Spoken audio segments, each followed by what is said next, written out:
What's up, everybody? It's your boy Boiler on 320 for the Internet Weekly Video Game News. Sorry a bit late with today's stream. Got out of work a little later than I wanted to, but yeah, guys. So we got a lot of news today regarding MPD, but mainly from what I saw, and what I was impressed by, because yeah, I wasn't shocked at PS4 being first and Xbox being last, because that's essentially been the entire generation, right? Hey, you see Phil dancing in the background. I think he agrees.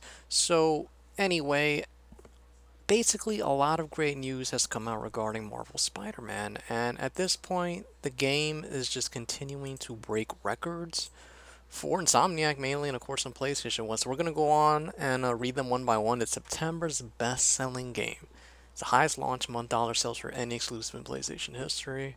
It's the seventh biggest all-time launch on PlayStation platforms. The launch month sales are 37% higher than all other Spider-Man game launch months combined, and it's the third best-selling game of 2018. See, that blows me away. How is this the third best-selling game of 2018? It comes out in September. It might just end up being the best-selling game of the year, with basically, what, 4 months? Less than 4 months to spare? And the previous Spider-Man games didn't really sell well, so every one of these idiots that argues, well, it sells based on the name. It never sold before because the games were garbage and people knew better. This game's getting critically acclaimed, it's getting universal praise, and people are basically rewarding the developers for all the hard work they put in. Basically kind of the opposite of Assassin's Creed, developed by Ubisoft, which is an average open world game every year, and people buy it anyway because they're idiots, they're casual idiots. You know, it's proven by Odyssey being the best-selling Assassin's Creed game ever. Crappy AI, crappy combat, glitches galore, but they don't care because for some reason that game sells.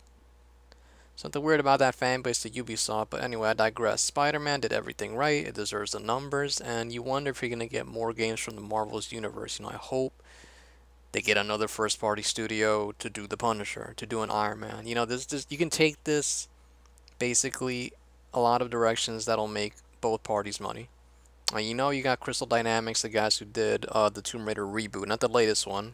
And to me, it looks good. People are complaining about it. But yeah, those are the guys that did the more well-received Tomb Raiders. And they're working on an Avengers game, and I think another Marvel game, if I'm not mistaken. But it seems like if anybody's smart, superhero games are here to stay. And gotta be honest, if I was Microsoft Next Generation, I'd really try to look into gaining or getting an exclusive deal like they did with Spider-Man. I know they have the Spider-Man movie IP, and they have things they can leverage with involving Marvel negotiations, but depending on how high Xbox budget is currently, because you know they're trying to make it seem like they can buy or they can offer stuff to whoever, you might as well just take advantage of this and try to make a Daredevil game, a Punisher game. I don't know, just use your imagination, man. It doesn't really take a whole lot, seeing as how Sony made so much bank with this game. But yeah, guys, let me know what you think, and you know, spoiler alert, I'm going to give it 5 seconds for anybody that's actually watching, but I'm going to say something regarding the video game's ending, so I'm going to say spoiler alert.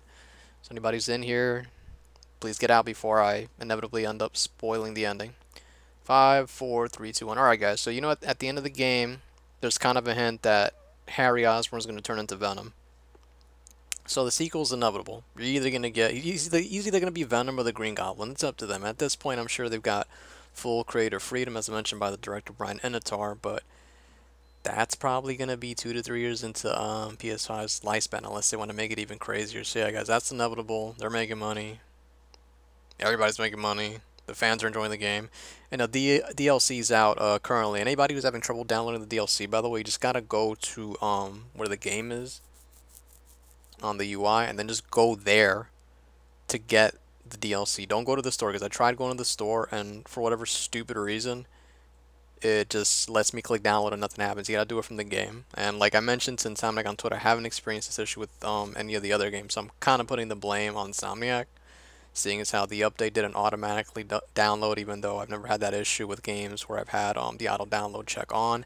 And the same thing with the DLC. So yeah, guys, let me know what you think. Bulldog 320 is out.